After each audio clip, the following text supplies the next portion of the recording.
Hello guys, പുതിയൊരു വീഡിയോയിലോട്ട് എല്ലാവർക്കും സ്വാഗതം. സാധാരണ നമ്മൾ കൊറിയൻ ഡ്രാമകൾ, അതായത് കെ ഡ്രാമ കാണാനിരിക്കുമ്പോൾ എന്താ പ്രതീക്ഷിക്കുക? നല്ല ക്യൂട്ടായിട്ടുള്ള ഒരു നായകൻ, പാവം ഒരു നായിക, കൂടെ മറന്നു വയ്ക്കുമ്പോൾ മഴയത്ത് ഒരുമിച്ച് നടക്കുന്ന സീൻ, ഇതൊക്കെയല്ലേ. എന്നാൽ ഇന്ന് ഞാൻ പറയാൻ പോകുന്ന സീരീസ് ഇതിൽ നിന്നൊക്കെ 100% വ്യത്യസ്തമാണ്. നെറ്റ്ഫ്ലിക്സിന്റെ ഏറ്റവും പുതിയ, ഏറ്റവും വയലന്റ് ആയ ഒരു സ്കൂൾ റിവെഞ്ച് ഡ്രാമയാണ് ടീച്ച് യു എ ലെസൺ. ഇവിടെ പ്രണയമില്ല, പകരം പച്ചയായ ഗുണ്ടായിസമാണ്. സ്കൂളിൽ നടക്കുന്ന റാഗിങ്ങും ബുള്ളിങ്ങും നമ്മൾ പല സിനിമകളിലും കണ്ടിട്ടുണ്ട്. അവിടെയൊക്കെ ഒരു നല്ല ടീച്ചർ വന്ന് പിള്ളേരെ ഉപദേശിച്ച് നന്നാക്കും. പക്ഷെ ഈ സീരീസിൽ ഗുണ്ടകളെ നന്നാക്കാൻ വരുന്ന അവരെക്കാൾ വലിയൊരു സൈക്കോ ആണെങ്കിലോ, യാതൊരു വാണിംഗും ഇല്ലാതെ തെറ്റ് കണ്ട അപ്പൊ തന്നെ മുഖത്തടിക്കുന്ന, റൂൾസ് നോക്കാത്ത ഒരു പോലീസുകാരൻ ഒരു സ്കൂളിന്റെ കൺട്രോൾ ഏറ്റെടുത്താൽ എന്ത് സംഭവിക്കും? അതാണ് ഈ എപ്പിസോഡ്. അപ്പൊ ഗൈസ്, ഈ വീഡിയോ കുറച്ച് ലെങ്തി ആയിരിക്കും, കാരണം ഡീറ്റെയിൽ ആയിട്ടാണ് പറഞ്ഞു പോകുന്നത്. അതുകൊണ്ട് ഒട്ടും ബോറടിപ്പിക്കാണ്ട് ഞാൻ പറയാൻ ശ്രമിക്കാം. ആദ്യമായിട്ട് ഈ ചാനൽ കാണുന്നതെങ്കിൽ സബ്സ്ക്രൈബ് ചെയ്യാൻ മറക്കല്ലേ. അതേപോലെ നിങ്ങൾ കമന്റ് ചെയ്യുന്ന മൂവി, സീരീസ് വരുന്ന വീഡിയോകളിൽ ചെയ്യുന്നതായിരിക്കും. ഈ വീഡിയോയ്ക്ക് ടാർഗറ്റ് ഒരു 50 ലൈക്കാണ്. എന്റെ കൊച്ചാഗ്രഹം സാധിച്ചു തരണേ. അപ്പൊ നമുക്ക് കഥയിലോട്ട് പോകാം. എപ്പിസോഡിന്റെ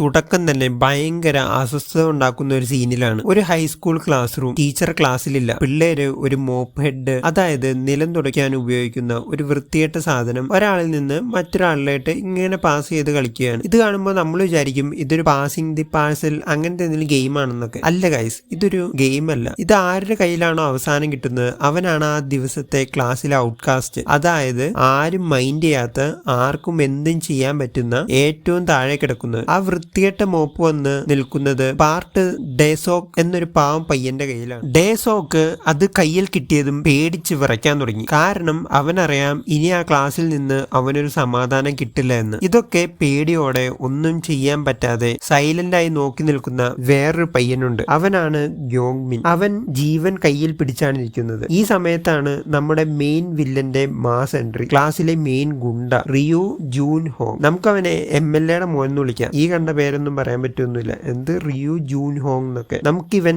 MLA മോനാണ്. കാരണം ഇവന്റെ അപ്പൻ ചുമ്മാ ഒരു പണക്കാരനല്ല, ഒരു പ്രസിഡൻഷ്യൽ കാൻഡിഡേറ്റ് ആണ്. നാളെ ഈ രാജ്യം ഭരിക്കാൻ പോകുന്ന ആളുടെ മോൻ, അങ്ങനെയും പറയാം. MLA മോൻ വളരെ കൂളായി നടന്നു വന്ന് ഡെസോക്കിന്റെ അടുത്ത് നിൽക്കുന്നു. ഡെസോക്ക് ആ മോപ്പ് വലിച്ചെറിയാൻ നോക്കുമ്പോ MLA മോൻ അവനോട് ഒറ്റയടി. എന്നിട്ട് പറയുന്ന ഒരു ഡയലോഗ് ഉണ്ട് ഗൈസ്. അതാണ് ഇവന്റെ ക്യാരക്ടർ എന്താണെന്ന് നമുക്ക് കാണിച്ചു തരുന്നത്. നീ എന്താടാ എന്നെ ധിക്കരിക്കുവാണോ? എന്റെ അപ്പൻ ആരാണെന്ന് നിനക്ക് അറിയില്ലേ? നീ എനിക്ക് വഴങ്ങിയില്ലെങ്കിൽ നിന്റെ അച്ഛൻ കഷ്ടപ്പെട്ട് നടത്തുന്ന അലക്ക് കട, ഒരു ഡ്രൈ ക്ലീനിങ് ഷോപ്പ് ഉണ്ട്, അതാവും പൂട്ടിക്കൂന്ന്. നിങ്ങളുടെ ഫാമിലി തെരുവിലാക്കൂന്നും പറയുന്നു. നിങ്ങളൊന്ന് ചിന്തിച്ചു നോക്ക്. വെറുതെ അടിക്കുകയല്ല, ഫാമിലിയുടെ അന്നം മുട്ടിക്കും എന്നാണ് ഭീഷണിപ്പെടുത്തുന്നത്. ഈ ഒരൊറ്റ ഡയലോഗിൽ തന്നെ ഡേസോക്ക് മെന്റലി തകർന്നുപോയി, പാവം ചേർക്കൻ. അടുത്ത സീൻ കാണിക്കുമ്പോൾ ഡേസോക്ക് നേരെ പോയത് സ്കൂളിന്റെ ഏറ്റവും മുകളിലത്തെ ടെറസിലേറ്റാണ്. പാവം, ആലോചിക്കാൻ പോലും സമയം കിട്ടുന്നില്ല. അവൻ അവിടെ നിന്ന് താഴോട്ട് നോക്കിയിട്ട് മനസ്സിൽ പറയുകയാണ്, ഞാൻ മരിച്ചാൽ ഇവൻ എന്റെ അച്ഛനെ വെറുതെ വിടുമോ? ആ കട പൂട്ടിക്കാതിരിക്കുമോ? അതൊന്ന്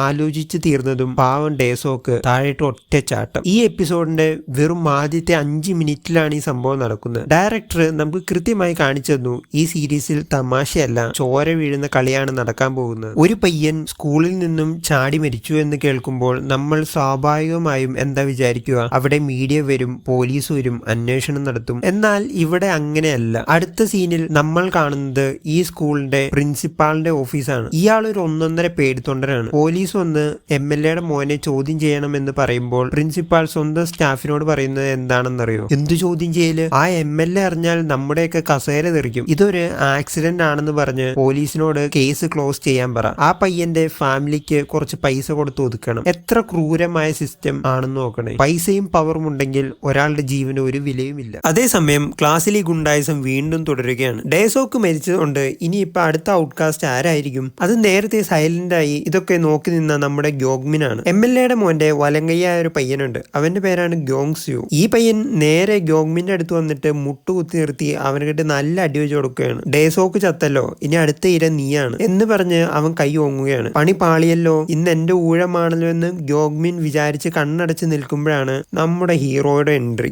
ഗ്യോങ്മിനെ അടിക്കാൻ പോയ ആ കൈ എയറിൽ വെച്ച് തന്നെ ഈ കറുത്ത കോട്ടിട്ട മനുഷ്യൻ കയറി പിടിക്കുകയാണ്. ഗൈസ്, ഇതാണ് നമ്മുടെ മെയിൻ ഹീറോ, നാ ഹൗജിൻ. സീരീസ് മുഴുവൻ ഇയാളെ നമ്മൾ ഹാജുവിൻ അണ്ണൻ എന്നാണ് വിളിക്കുന്നത്.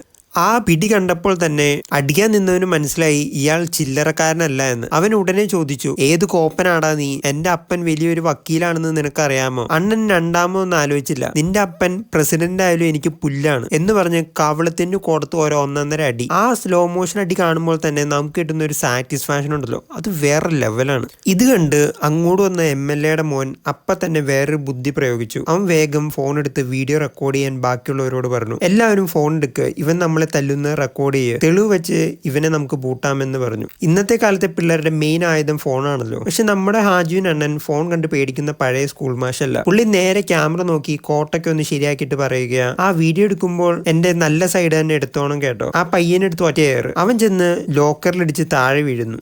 ഇതൊക്കെ കേട്ട് പേടിച്ച് ഓടി വന്ന പ്രിൻസിപ്പാളിന്റെ മുന്നിൽ ഹാജുൻ അണ്ണൻ തന്റെ ബാഡ്ജ് എടുത്ത് കാണിച്ചു. പുള്ളി സാധാ പോലീസല്ല, Korean educational right protection bureau അഥവാ EPRBയിലെ സ്പെഷ്യൽ ഇൻസ്പെക്ടറാണ്. അതായത് സ്കൂളിലെ ഗുണ്ടായസ് നിർത്താൻ ഏത് എക്സ്ട്രീം ലെവൽ വരെ പോകാനും എന്ത് വയലൻസ് ഉപയോഗിക്കാനും ഗവൺമെന്റിന്റെ ലൈസൻസ് കൊടുത്ത ഒരേ ഒരു ഡിപ്പാർട്ട്മെന്റ്. പ്രിൻസിപ്പാളാണ് MLAയുടെ മോന്റെ അപ്പന്റെ പവർ വെച്ച് അണ്ണനെ പേടിപ്പിക്കാൻ നോക്കി. സാർ പ്രശ്നമുണ്ടാക്കരുത്, അവന്റെ അപ്പൻ ഈ ജില്ല മുഴുവൻ കൺട്രോൾ ചെയ്യുന്ന ആളാണ്. അണ്ണൻ കൊടുത്ത മറുപടി ഇതാണ്, അവൻ ഈ ജില്ലയിലല്ല കാലാവസ്ഥ മുഴുവൻ കൺട്രോൾ ചെയ്താലും എനിക്കൊന്നുമില്ല, എന്നെ ഉമ്മാരുടെ ക്ലാസ് ടീച്ചറാക്ക്, അത്രയും മതി. അവിടെ ഹീറോ കളി തുടങ്ങിക്കഴിഞ്ഞു. അങ്ങനെ ഹാജുൻ അണ്ണൻ നേരെ ക്ലാസ്സിലോട്ടൊരു വരവുണ്ട്. ബാക്ക്ഗ്രൗണ്ടിൽ കിഡിലൊരു മാസ് മ്യൂസിക് ഒക്കെ ആയി അണ്ണൻ ക്ലാസ്സിൽ കയറിയെന്ന്. ഒരു സാധാരണ പുതിയ ടീച്ചർ വരുമ്പോൾ അറ്റൻഡൻസ് എടുക്കുകയല്ലേ ചെയ്യാറ്, പേര് ചോദിക്കും. ഇവിടെ അണ്ണൻ ചോദിച്ചത് മരിച്ച ഡേസോക്കിനെ കുറിച്ചാണ്. ഡേസോക്കിന് നിങ്ങൾ ആരെങ്കിലും ഫ്രണ്ട്സ് ആയിട്ടുണ്ടായിരുന്നോ എന്ന് ചോദിച്ചു. ക്ലാസ് മുഴുവൻ പിൻ ഡ്രോപ്പ് സൈലൻസ്. അപ്പോ ബാക്കിലിരുന്ന ഒരുത്തൻ ഭയങ്കര അഹങ്കാരത്തിൽ പറഞ്ഞു, അവനൊരു ലൂസർ ആയിരുന്നു സാർ, ചാകാൻ പോയതിനെ പറ്റി നമുക്ക് എന്തിനു ചിന്തിക്കണം. ഗായ്സ്, അതാണ് ട്രിഗർ പോയിന്റ്. അണ്ണൻ പയ്യെ നടന്ന് അവന്റെ അടുത്തേട്ട് പോയിട്ട് ഒട്ടും പ്രതീക്ഷിക്കാത്ത സമയത്ത് അവനെ കിട്ടൊന്ന് കൊടുത്തു, ഒറ്റ പഞ്ച്. അവൻ തെറിച്ചു പോയി വീണു. എന്നിട്ട് ക്ലാസ്സിലുള്ള എല്ലാവരുടെയും പ്ലാങ്ക് പൊസിഷനിൽ കിടക്കാൻ ഓർഡർ ഇട്ടു. കൈ മടക്കി നിലത്ത് കുത്തി നിൽക്കുന്ന ആ പ്ലാങ്ക് ജിമ്മിലൊക്കെ ചെയ്യുന്ന സാധനം. ഇതുവരെ രാജാക്കന്മാരെ പോലെ നടന്ന ഗുണ്ടകൾക്ക് പെട്ടെന്ന് സീൻ കോൺട്രായി. സകലനും വിയർത്ത് കുളിക്കാൻ തുടങ്ങി. അപ്പൊ നമ്മുടെ MLAയുടെ മോൻ എഴുന്നേറ്റ് നിന്നിട്ട് പറഞ്ഞു, ഒരു സ്യൂട്ടും ഇട്ട് വന്ന് നിന്റെ ഓർഡർ കേൾക്കാൻ എനിക്ക് സൗകര്യമില്ലാന്ന്. പിന്നെ അല്ല. അണ്ണൻ നേരെ അവന്റെ അടുത്തേട്ട് പോയി കോളറിന് പിടിച്ചു. എന്നിട്ട് ചോദിച്ചൊരു ചോദ്യമുണ്ട്, നിനക്ക് മുന്നിൽ 2 ഓപ്ഷൻ ഉണ്ട്. ഒന്നുകിൽ നിന്റെ മുഖം ഞാൻ ഈ തറയിൽ ഇടിപ്പിക്കും, അല്ലെങ്കിൽ നിന്റെ ബോഡി മുഴുവൻ ഞാൻ തറയിൽ ഇടിപ്പിക്കും. ഏത് വേണമെന്ന് നീ തന്നെ തീരുമാനിച്ചോ. ഈ ഡയലോഗ് കേട്ടതും MLAയുടെ മോന്റെ കിളി പോയി. വേറെ വഴിയില്ലാതെ അവനും മുട്ടുകുത്തി പ്ലാങ്ക് പൊസിഷനിൽ കിടന്നു. ആ സ്കൂളിൽ ഫസ്റ്റ് ടൈം ഇവനൊരു തിരിച്ചടി കിട്ടുന്നത് ഇപ്പോഴാണ്.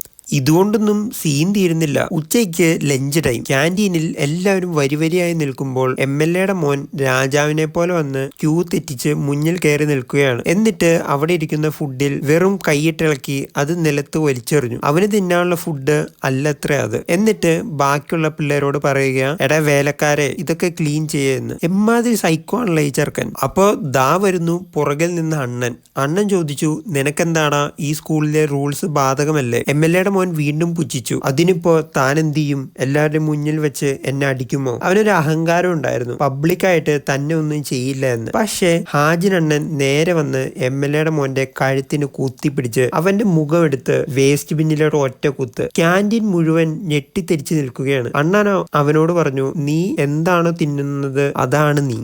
എന്നിട്ട് അവിടെ കിടന്ന വേസ്റ്റ് മുഴുവൻ അവന്റെ വെറും കൈ കൊണ്ട് ക്ലീൻ ചെയ്യിപ്പിച്ചു. എന്നിട്ട് എല്ലാവരുടെയും പുറകിൽ പോയി വരി നിൽക്കാനും ഓർഡർ ഇട്ടു. MLAയുടെ മോനെ സംബന്ധിച്ച് ഫിസിക്കൽ അടിയേക്കാൾ വലിയ നാണക്കേടായിരുന്നു ഇത്. സ്കൂൾ മുഴുവൻ പേടിച്ചിരുന്ന അവനെ എല്ലാവരുടെയും മുമ്പിൽ വെച്ച് ഒരു വേസ്റ്റ് ബിന്നിൽ മുക്കിയപ്പോൾ അവന്റെ ഈഗോ മൊത്തത്തിൽ ഡാമേജ് ആയി. നാണം കെട്ട MLAയുടെ മോൻ നേരെ പോയത് അവന്റെ വീട്ടിലേട്ടാണ്. അവിടെ നമ്മൾ അവന്റെ ഡാഡിയെ കാണുന്നു. ഇതാണ് അസംബ്ലിമാൻ റിയു, ഭയങ്കര പവർഫുൾ പൊളിറ്റീഷ്യൻ.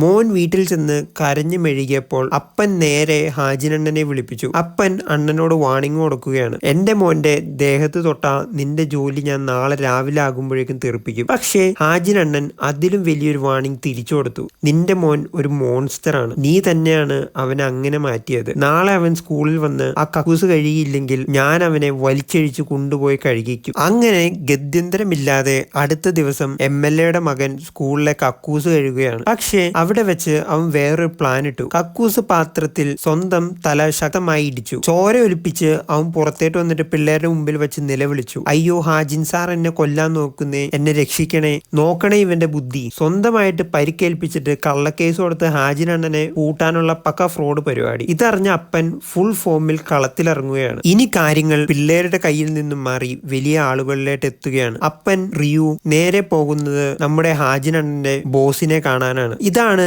ഈ EPRBയുടെ ഫണ്ടറായ മിനിസ്റ്റർ ചോയ്. ഈ ക്യാരക്ടർ ഭയങ്കര വെറൈറ്റിയാണ്. ഇയാൾ ഒട്ടും ദേഷ്യപ്പെടില്ല, സൗണ്ട് കൂട്ടി സംസാരിക്കില്ല, പക്ഷെ ഭയങ്കര ഡേഞ്ചറസ് ആണ്. MLA അപ്പൻ അവിടെ ചെന്ന് ഇന്നത്തോടെ ഈ ഡിപ്പാർട്ട്മെന്റ് ഞാൻ പൂട്ടിക്കും, നിന്നെ ഞാൻ ഇല്ലാതാക്കും എന്നൊക്കെ ഭീഷണിപ്പെടുത്തി. ചോയ് സാർ പതുക്കെ ഒന്ന് ഇരുത്തി ചിരിച്ചിട്ട് പറഞ്ഞു, അസംബ്ലിമാൻ മറ്റുള്ളവരെ ഭീഷണിപ്പെടുത്തുമ്പോൾ സ്വന്തം മലമാരയിലെ അസ്ഥികൂടങ്ങളുടെ എണ്ണം കൂടി ഓർക്കണം കേട്ടോ. ഈ ഡയലോഗ് കഴിഞ്ഞതും കട്ട് ചെയ്താൽ നമ്മൾ കാണുന്നത് ഒരു ലൈവ് പ്രസ് മീറ്റിൽ നിൽക്കുന്ന MLA അപ്പൻ മീഡിയ വളയുന്നതാണ്. എന്താ സംഭവം എന്നല്ലേ, ചോയ് സാർ ഒരൊറ്റ ഫോൺ കോളിൽ പുള്ളിയുടെ അഴിമതി, പഴയകാല പീഡന കേസുകൾ, സകല കള്ളത്തരങ്ങളും മീഡിയയ്ക്ക് കൊടുത്തു. ലൈവ് TVയിൽ വെച്ച് പോലീസ് വന്ന് അപ്പനെ വിലങ്ങ് വെച്ച് അറസ്റ്റ് ചെയ്തു.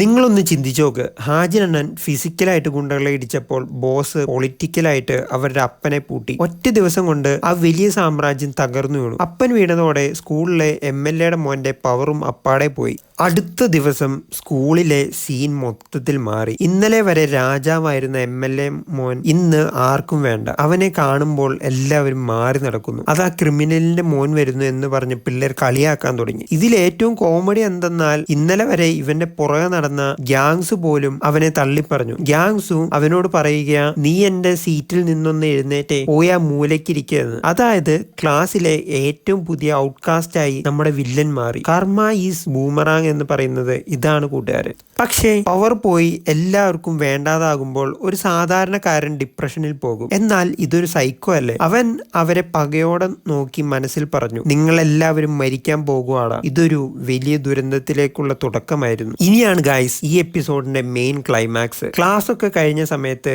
MLAയുടെ മോൻ ഒരു വലിയ ചുവന്ന കന്നാസ പെട്രോളുമായി വരികയാണ്. എന്നിട്ട് ക്ലാസിന്റെ വാതിൽ അകത്തു നിന്നും പൂട്ടി അവനെ ഒറ്റപ്പെടുത്തിയ മുൻ കൂട്ടുകാരെയും ബാക്കി പിള്ളേരെയും അവിടെ ട്രാപ്പ് ചെയ്തു. എന്നിട്ട് ആ നിലത്തും ബാക്കിയുള്ളവരുടെ ദേഹത്തും പെട്രോൾ ഒഴിച്ചു. എന്നെ നിങ്ങൾക്ക് വേണ്ടല്ലേ, എന്നാൽ പിന്നെ നമുക്ക് എല്ലാവർക്കും കൂടി ഒരുമിച്ച് കത്താമെന്നവൻ പറഞ്ഞ് ലൈറ്റർ എടുത്തു. പിള്ളേർ മുഴുവൻ ജീവൻ കാക്കാൻ നിലവിളിക്കുകയാണ്. അപ്പോഴാണ് വാതിലിന് പുറത്ത് ഹാജിനണ്ണം വരുന്നത്. സാധാരണഗതിയിൽ ഒരു ഹീറോ ആണെങ്കിൽ എന്ത് ചെയ്യും, മോനെ പ്ലീസ് ലൈറ്റർ താഴെയിട്, നമുക്ക് സംസാരിക്കാം എന്ന് പറയും. പക്ഷേ അണ്ണൻ സ്വന്തം പോക്കറ്റിൽ നിന്ന് ഒരു ലൈറ്റർ എടുത്തു. നിനക്ക് തീയാണോടെ ഇഷ്ടം, എന്നാ പിന്നെ തീ ഞാൻ തന്നെ കാണിച്ചു തരാം എന്ന് പറഞ്ഞ് അണ്ണൻ വാതിലിന്റെ പുറത്ത് നിന്ന് തീ കൊളുത്തി. ആ പെട്രോൾ ഫ്ലോറിലൂടെ തീ അകത്തേക്ക് ആളിപ്പടർന്നു. MLAയുടെ മോൻ അക്ഷരാർത്ഥത്തിൽ ഒരു ഫയർ റിങ്ങിൽ പെട്ടു. ചുറ്റും തീ, പുറത്തു കടക്കാൻ വഴിയില്ല. തീയുടെ ചൂടടിച്ചപ്പോൾ അവന് ശ്വാസം മുട്ടാൻ തുടങ്ങി. അവൻ പേടിച്ചു, നിലവിളിച്ചു, എന്നെ പുറത്തു വിട്ടേക്ക്, എനിക്ക് ചാകണ്ട. അപ്പൊ അണ്ണൻ ചോദിച്ചു, ഡേസോക്ക് അന്ന് മരിക്കാൻ പോകുമ്പോ ഈ പേടിയല്ലടാ അവനും തോന്നിയത്.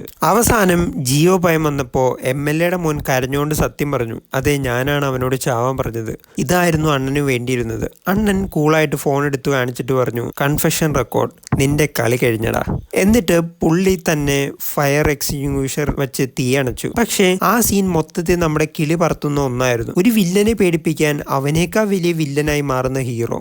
അങ്ങനെ പോലീസ് വന്ന് MLAയുടെ മോനെ വധശ്രമത്തിനും ആത്മഹത്യാ പ്രേരണയ്ക്കും അറസ്റ്റ് ചെയ്ത് കൊണ്ടുപോകുന്നു. ഇതൊക്കെ ജനലിലൂടെ കണ്ട് പാവം യോഗ്മിൻ മനസ്സിൽ ചിന്തിക്കുകയാണ്, ഈ ഹാജിനണ്ണൻ ശരിക്കും ഒരു ഹീറോ ആണോ അതോ വേറൊരു മോൺസ്റ്റർ ആണോ എന്ന്. ശരിക്കും പറഞ്ഞ എപ്പിസോഡ് കഴിയുമ്പോൾ നമുക്കും അതേ ഡൗട്ട് തന്നെയുണ്ട്.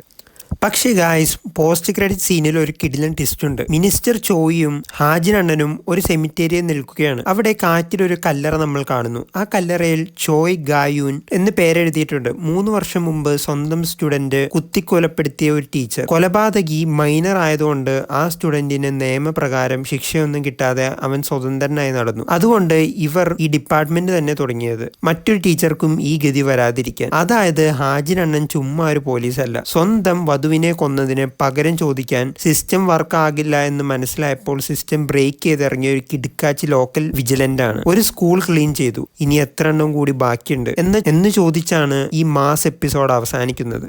അപ്പോൾ ഗൈസ്, ഇതാണ് ടീച്ച് യു എ ലെസണിലെ ആദ്യത്തെ എപ്പിസോഡ്. എങ്ങനെ ഉണ്ടായിരുന്നു? സാധാരണ നമ്മൾ കാണുന്ന സ്റ്റോറികളിൽ നിന്ന് ഭയങ്കര ഡിഫറെന്റ് അല്ലേ? ഹാജിൻ ചെയ്ത കറക്റ്റ് ആണോ, അതോ ആ തീയിട്ടതൊക്കെ കുറച്ച് ഓവറായോ? ആ വില്ലൻ പയ്യന് അത് തന്നെ കിട്ടണമായിരുന്നോ? നിങ്ങളുടെ സത്യസന്ധമായ അഭിപ്രായം താഴെ കമന്റ് ചെയ്യൂ. ഈ ഡ്രാമ ഫുൾ സീരീസ് എക്സ്പ്ലെയിൻ വേണമെങ്കിൽ ഈ വീഡിയോ ലൈക്ക് ചെയ്യാനും സബ്സ്ക്രൈബ് ചെയ്യാനും മറക്കല്ലേ. പിന്നെ നിങ്ങൾക്ക് ഇഷ്ടപ്പെട്ട എന്ത് കമന്റും ഇതിന്റെ താഴെ ഇടാം. അപ്പോൾ അടുത്ത എപ്പിസോഡായിട്ട് കാണുന്നവരെ ബൈ ബൈ.